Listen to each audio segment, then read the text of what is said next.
인생을 바꾸는 책이라는 제목으로 오늘 말씀 전하겠습니다. 지난주에 레이첼 헬드 에반스의 책인 다시 성경으로라는 책을 읽었습니다. 제가 엄청 좋아하는 여성 신학자인데요. 그분의 책이 이 세상에 나온 게 딱 3권이 있습니다. 37세의 나이로 돌아가셨는데요. 그분의 책을 다시 만날 수는 없지만 이 3권의 책이 이 세상을 정말 굉장히 뒤흔들 만큼 임팩트 있는 책입니다. 어느 정도냐면 제 인생의 방향을 바꾼 책이죠. 4년 전에 15년 동안 이제 교회 사역을 하면서 제가 엄청 힘든 시절을 방황을 했어요. 그래서 교회가 너무 힘들고 지쳐가지고 무교회를 선포하면서 교회를 완전히 떠나야 되겠다라는 생각을 했을 때에 마지막 이제 사역지에서 인사를 하고 나오는데 같이 이제 동역하는 사역자님께서 레이첼의 책을 선물해 주셨어요. 그래서 제가 원래 책을 그렇게 좋아하는 편이 아니었는데 이 책을 통해서 책을 엄청 좋아하게 됐어요. 왜냐하면 제 인생의 방향을 바꿨기 때문이죠. 책 한 권이 사람의 인생을 바꿀 수도 있겠구나라는 생각을 하면서 책을 읽기 시작했는데요. 그 책 이름이 바로 교회를 찾아서라는 이쪽에 있는 책입니다. 오른쪽에 있는 책입니다. 교회를 찾아서라는 책인데요. 이 제목에 부제목이 있는데 사랑했던 교회를 떠나 다시 교회로라는 제목을 갖고 있어요. 너무 제목이 딱 마음에 와닿더라고요. 그래서 이 책을 읽었고 이 책을 통해서 교회가 무엇이구나 라는 걸 알게 됐어요. 그리고 내가 하나님께 받은 교회는 이런 교회를 꿈꿔야 되겠다라는 생각을 하게 됐습니다. 다시 교회로 돌아와 목회자의 길을 걸어갈 수 있었습니다. 지금 제가 이 자리에 있을 수 있는 이유죠. 두 번째 책은 지난주에 읽었던 다시 성경으로라는 책입니다. 이 책을 통해 저는 또 성경을 다시 새롭게 보고 굉장히 마음에 성경이 재밌고 행복한 책이구나라는 걸 느끼면서 읽고 싶어졌습니다. 그래서 오늘 본문을 디모데후서 말씀을 정했죠.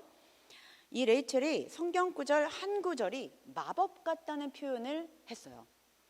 빌립보서 한 구절을 읽었는데 이 신학자도 2000년 전 사도 바울의 편지 한 구절이 어떻게 자신이 1997년을 사는 16살 소녀의 마음을 움직여서 그때 당시 성경 모임을 굉장히 많이 하셨는데 타이타닉이라는 영화가 굉장히 유행할 때인가 봐요. 이때 그 영화관에 가는 대신에 성경 공부를 선택하게 했다라는 걸 책에 써놨어요. 참 알 수 없는 노릇이다. 이것이 마법이라면 마법이겠지라고 글을 적어 놓았습니다. 독서는 절대 우리를 배신하지 않습니다. 우리에게 삶의 성장과 성숙을 열매로 맺게 하기 때문이죠. 그러나 우리의 인생의 방향은 바꿀 수 있지만 인생 전체를 바꾸지는 못합니다. 그러나 하나님의 말씀, 이 성경은 우리 인생 전체를 바꾸는 능력이 있다는 거죠. 정말 마법같이 말입니다. 저 자신도 디모데후서 3장 1절에서 5절까지의 5구절의 마법에 걸려서 제 평생 삶이 송두리째 바뀌었습니다. 그리고 목회자의 길을 걸어가고 있습니다. 수많은 성경의 인물들, 위대한 신학자들, 목숨을 위협받고 있는 선교사님들이 이 성경책 때문에, 이 성경에 나오는 말씀 그 한 구절 한 구절 때문에 인생이 바뀌어서 자신들의 목숨과 열정을 아끼지 않고 있습니다. 여러분도 마찬가지죠. 지금 얼마나 오늘 날씨가 좋습니까? 여러분들이 애인을 만나러 가지 않고 또 잠을 자지 않고 맛있는 걸 먹으러 가지 않고 이곳에 앉아 있는 것 자체가 여러분은 정상이 아니죠. 마법에 걸리지 않는 한 여러분들이 이렇게 올 수가 없었다는 거죠. 이 마법에 걸리면 인생의 목적이 바뀌고 삶의 가치와 의미가 바뀝니다. 오늘 위대한 책 성경이 무엇인지 오늘 말씀을 통해서 살펴보도록 하겠습니다. 성경은 과연 무엇일까요? 성경은 바로 영감입니다. 영감, 왜 불러? 이 영감 아니고 하나님의 영의 감동이라고 말할 수 있죠. 성경은 전 세계적으로 가장 많이 팔린 베스트셀러입니다. 그러나 안타깝게도 미국 성서공회가 조사한 결과에 따르면 세상에서 가장 잘 읽히지 않는 책이 바로 성경이라고 합니다. 이 조사 결과 미국 성서교회는 이러한 이야기를 했습니다. 무엇인가가 유익하다고 믿는 것과 그 유익한 것을 실제로 마음을 열어 받아들이는 것은 다른 문제다라고 성경이 읽혀지지 않는 이유를 보도했습니다. 오늘 본문은 모든 성경이 하나님의 영감으로 된 것이라 말하고 있습니다. 이 성경의 이유는 무엇이냐면 한 사람이 한 번에 쓴 책이 아니라는 거죠. 수많은 사람들이 전해오면서 성령의 조명함으로 새롭게 되고 다듬어지고 또 번역되어서 지금의 우리의 성경책이 있는 것입니다. 디모데후서의 저자는 모든 성경은 하나님의 영감으로 된 것이다 라고 선언하면서 저자가 신을 뜻하는 그리스도 테오와 숨을 내쉬다, 입김을 불다라는 포네오가 합쳐져서 테오프 네오스토스라는 새로운 단어를 만들어냈습니다. 이게 바로 신의 숨결이라는 뜻을 가지고 있죠. 그래서 이 하나님의 영감으로 된 책을 우리가 갖고는 있지만 읽혀지지 않는 이유가 바로 여기에 있는 거죠. 성령의 제1의 저자가 성령이라면 제2의 저자는 사람이라고 합니다. 성령의 역사가 없이 성경은 읽을 수 없다는 이유죠. 이처럼 인간을 통해서 하나님이 성경을 써가시고 성경을 집필했지만 이 성경이 어떤 역사적인 배경과 어떤 흐름을 따라서 왔느냐면 성령으로 말미암아 이렇게 쓰여졌다는 거죠. 그래서 읽는 사람조차도 성령으로 읽을 때만 이 성경이 우리에게 유익이 되고 선한 목적이 될 수 있다는 것입니다.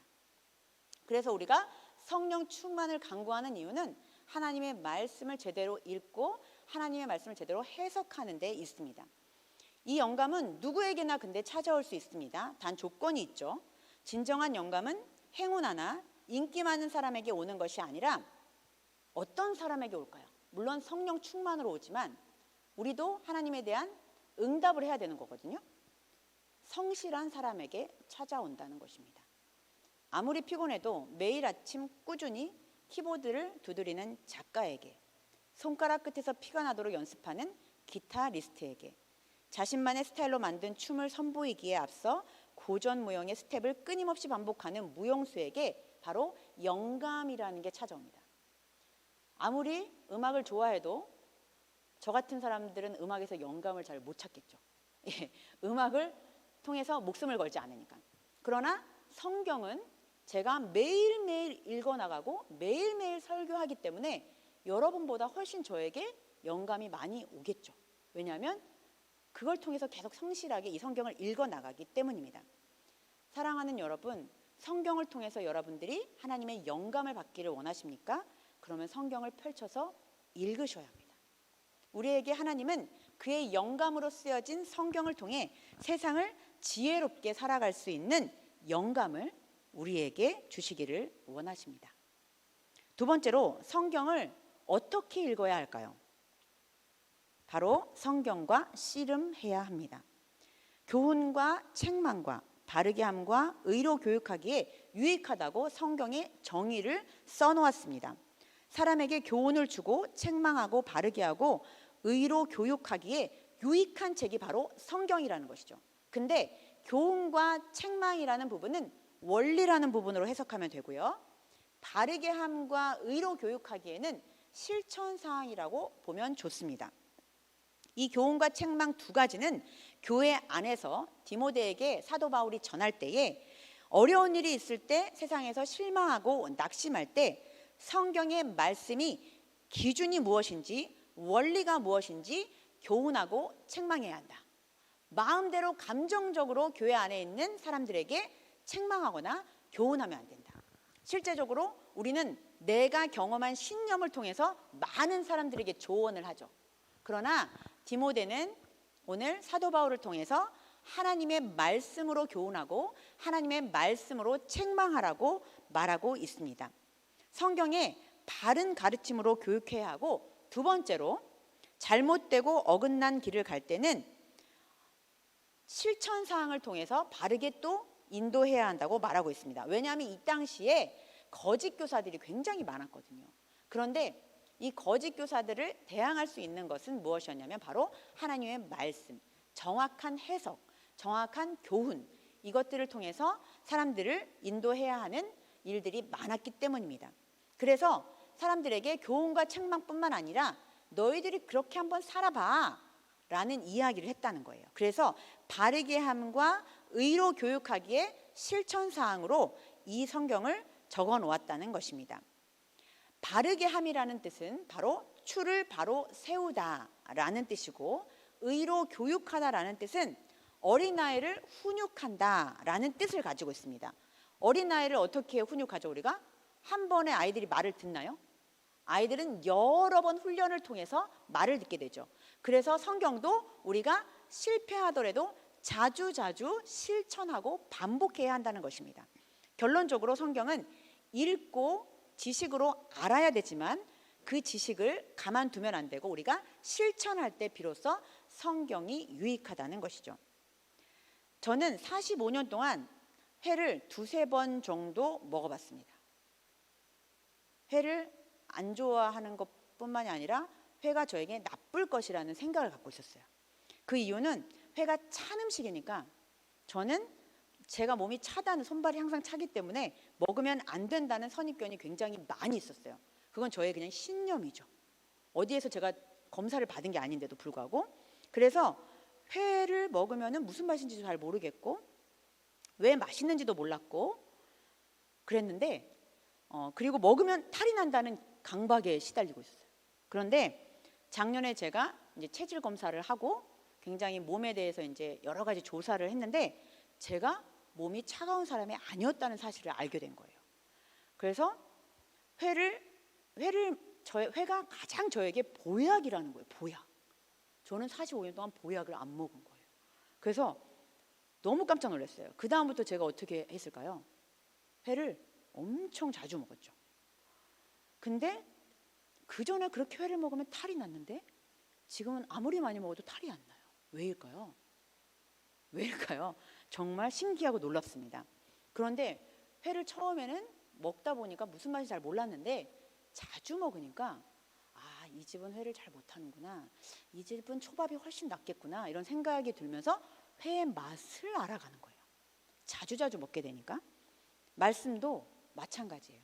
여러분이 자주자주 먹어보고 실천해 볼 때만 여러분이 하나님의 말씀이 얼마나 달고 오묘한 말씀인지 알게 된다는 거죠. 성경 뭐 재미없어, 지루해 라는 생각으로 여러분들이 30년 동안 갖고 있었다면 이 생각을 한번 깨보십시오. 왜냐하면 많은 신학의 선구자들이 또 제가 이렇게 설교하면서 성경은 진짜 우리에게 유익하다는 것을 말씀드리고 한번 믿어보세요. 자신의 선입견을 깨트리고 한번 성경이 정말 좋다는 마음으로 한번 읽어보실 때, 그리고 실천해 볼 때 여러분들의 삶에 놀라운 일들이 펼쳐진다는 것입니다. 레이첼은 또 이렇게 성경을 말했습니다. 신앙은 일련의 명제에 수동적으로 동의하는 학문적 과정이 아니다.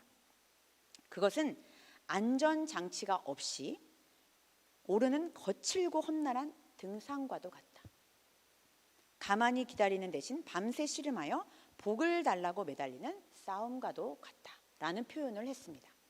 여러분, 성경은 정답이 없어요. 여러분들이 읽을 때 여러분들이 산에 오르는 등산처럼, 또 누군가 야곱처럼 씨름하면서 하나님을 만나기도 하고 또 하나님을 만나 부상을 당하기도 합니다. 밤새 씨름하며 주님께 매달렸던 야곱을 한번 생각해 봅시다. 하나님께서 야곱에게 진 것일까요? 아니죠. 여러분, 하나님은 왜 이렇게 싸움을 못하고 사람 하나를 이기지 못해서 야곱에게 진 걸까요? 저는 이 성경을 보면서 하나님은 우리에게 지실 분이 아니라는 확신은 알고 있는데 성경이 다르게 얘기해서 많은 고민을 했습니다. 그래서 결론은 무엇이었냐면 하나님께서 우리에게 져 주신 것입니다. 우리나라 성도들은 삶에 문제가 있을 때 항상 해답을 찾으려고 합니다. 그래서 성경을 펴니다. 저도 어린 시절에 많이 그랬어요. 어려운 일이 생기면 성경을 딱 펴요. 그래가지고 마음에 맞는 걸 딱 얻은 다음에 아 그래 하나님이 날 도우실 거야 라는 마법 같은 정말 마술 같은 그런 것들을 원하는데, 유대인들은 성경을 언제 펴냐면 대화를 하기 위해서 편다고 합니다. 사람과의 대화, 토론 또는 하나님과의 대화를 하려고 성경책을 편다고 합니다. 성경은 우리가 어려울 때 뚝딱하고 우리에게 답을 주는 요술방망이가 아닙니다. 삶의 문제와 대화하고 가족과 대화하고 하나님과 대화하기 위해 성경을 펴야 합니다. 자주자주 성경과 대화하다 보면 야곱이 왜 하나님과 씨름하여 이길 수 있었는지를 발견하게 되고, 그래서 우리도 하나님과 한번 싸워보기도 하고 겨루어 보기도 하는 것입니다. 그러면 여러분도 야곱처럼 환도뼈가 부러지는 행운을 거머쥐실 수 있을 것입니다. 이 환도뼈는, 야곱의 환도뼈는 본인이 하나님을 겨루어 이겼다라는 상징이기도 하지만 야곱이 하나님을 진심으로 만나고 믿음이 더해지는 역사적인 사건입니다. 그래서 우리가 하나님과 대화할 때 성경을 펴서 대화하다 보면 여러분들의 고민과 의심이 생길 때도 있습니다. 그러나 괜찮습니다. 의심을 하지 않는 것이 오히려 더 문제일 때가 많으니까요. 오히려 정해진 답을 주는 게 아니라 훨씬 마음이 힘들 수도 있습니다. 요즘 인기 드라마 마인을 혹시 본 적이 있나요? 여러분, 세상과 너무 담싸고 살지 마십시오. 예, 우리 청년부는 너무 홀리해요. 예, 세상과 너무 담을 정말 너무 높아요. 정말 드라마도 안 보고 유튜브도 안 보고 매일 성경만 보는 거죠. 인기 드라마 마인이라는 걸 꼭 한번 보십시오. 저는 여기서 통찰을 너무 많이 얻어가지고 요즘에 블로그에 제가 이 마인의 대사를 적고 제 생각을 적어 놓거든요. 여기에서 종교적인 이야기가 엄청 나옵니다. 왜냐하면 엠마 수녀라는 분이 이제 거기서 계속 독백을 하면서 이 드라마를 이끌어 가거든요. 엠마 수녀는 상류층 성경 공부 모임을 가지는 리더 역할을 하고 있어요. 여기에서 대화나 성경 공부 진행이 엄청 인상 깊습니다. 여러분들 정말 제가 오늘 성경을 주장했는데 드라마를 주장하고 있네요. 네, 엠마 수녀는 대화를 하면서 의심을 하고 있는 그 이보영이 나오는데 서희수라는 역을 맡습니다. 이 서희수가 자신의 가정에 문제가 생겨서 남편을 의심하기 시작하는데 이 엠마 수녀가 뭐라고 하는지 아세요, 여러분? 무조건 믿으라는 게 터무니없죠. 왜냐하면 서희수가 믿어야 할까요? 믿지 말아야 될까요? 이런 질문들을 했어요. 무조건 믿으라는 게 터무니없죠. 의심은 빠를수록 좋아요. 더 커질 불행을 막으니까요. 진리가 너희를 자유케 할 것입니다, 자매님. 이렇게 얘기를 합니다. 성경을 읽는 것은 학회에 초청받는 것이 아니라 링 위에 오르는 것이고 등산을 하는 싸움과도 같습니다. 하나님은 긴 세월 내려온 생생한 대화의 장으로 우리를 초대하셔서 우리의 살을 부비면서 링 위에서 씨름하듯 우리와 토론하기를 원하십니다. 청년의 시대에 성경과 씨름하지 않고 마지막에 가서 성경을 무턱대고 믿으면 여러분들이 나중에 큰 코를 다칠 수도 있습니다. 저는 어렸을 때 굉장히 성실하고 착한 크리스찬이었습니다. 나이 40이 넘어서 성경에 의심이 가기 시작했어요. 그 의심을 하나님은 꾸지람하지 않는다는 사실을 저는 알게 됐어요. 그래서 더 깊은 대화, 더 성경을 해석하는 능력이 생겼습니다. 여러분, 신앙은 정답이 아니라 해석이에요.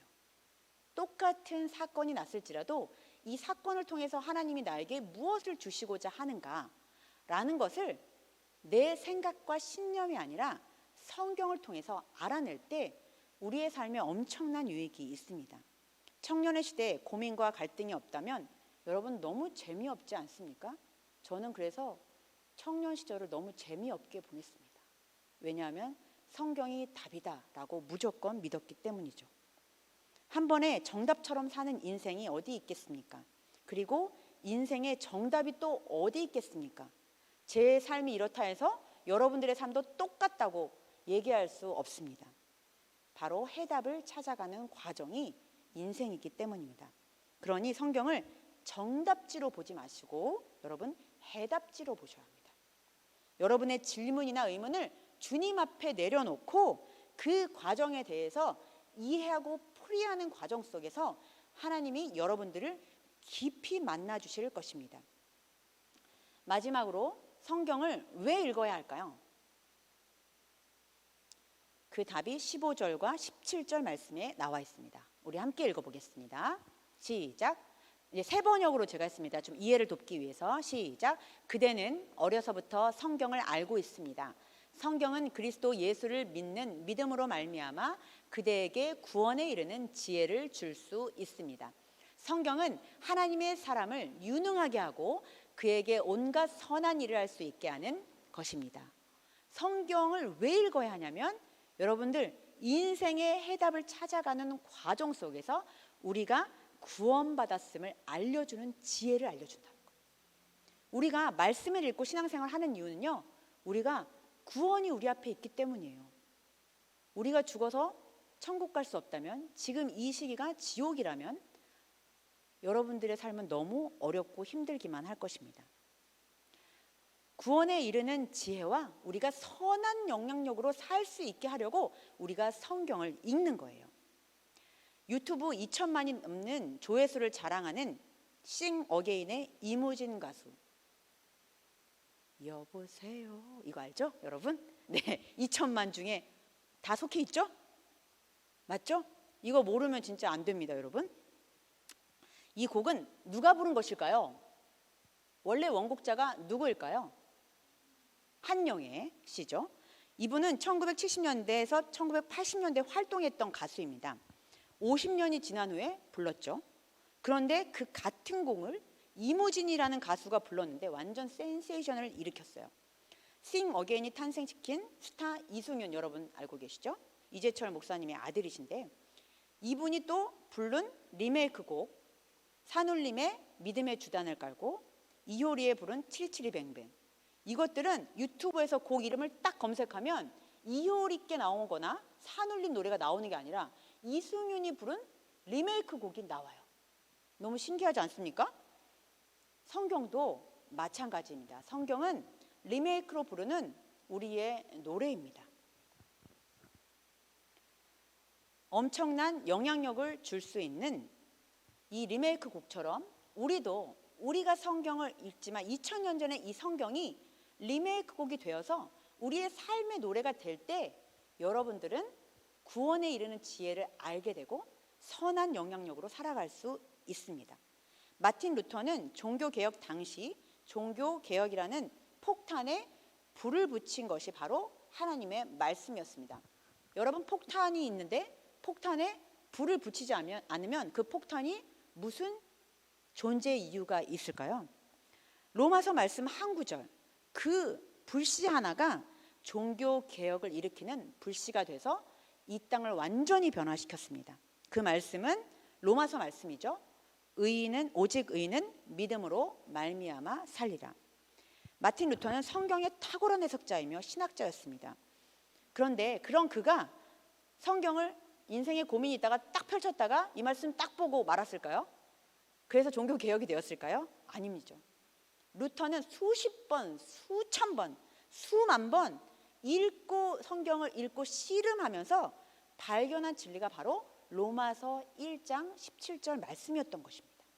한 구절을 얻기 위해 수년을 배우고 수백 번을 읽어야 비로소 진리를 터득하게 되고 삶의 통찰이 생기는 것이죠. 제가 아는 목사님 중에 한 분은 도서관에 있는 10권의 책을 읽고 세계 일주를 2번이나 하셨다고 합니다. 그분이 결론적으로 주장하는 말씀이 뭐였냐면, 제가 생각하기에는 독서가 답입니다, 여행이 답입니다 라고 할 줄 알았는데 뭐라고 하셨는지 아십니까? 예수가 답이다 라는 말씀을 하셨어요. 깜짝 놀랐습니다. 엄청난 지식과 방대한 경험을 하고 있지만 성경 속에서 성경과 씨름하면서 답을 낸 것이 바로 예수가 답이라는 것이었어요. 전도서의 교훈처럼 청년의 때에 너의 창조주를 기억하라는 말씀, 에베소서의 교훈처럼 세월을 아끼라는 말씀에 순종하여 인생의 해답인 예수를 알아가는데 우리 시간을 냅시다. 그게 바로 여러분들이 성경을 읽어야 하는 이유입니다. 오늘 지금 바로 여러분의 인생을 바꿀 책 성경을 열어서 한번 읽어 보십시오. 하나님의 영감이 우리의 영감이 되고 인생의 수많은 고민 속에서 성경과 씨름하여 여러분의 리메이크 노래로 만드는 축복이 있기를 간절히 소망합니다. 만약 오늘 이 일을 하시기 시작한다면 하나님은 여러분의 인생을 그냥 뻔한 인생이 아닌 의미 있고 가치 있는 인생으로 바꿀 마법의 세계로 여러분들을 초대하실 것입니다. 우리 함께 찬양하겠습니다. 세상을 사는 지혜인데요. 우리에게 성경이 지루하고 따분한 말씀이 아니라 우리의 인생을 바꿀 위대한 믿음의 책이라는 것을 오늘 받아들이고 고백하기를 원합니다. 그래서 주님을 바라볼 때 우리의 삶에서 구원을 알게 되고 하나님이 우리를 선택하신 이유를 알게 되고 청년의 시기에 하나님이 나에게 주신 소명을 발견하게 될 것입니다. 세상을 사는 지혜라는 찬양으로 우리의 신앙을 고백하겠습니다.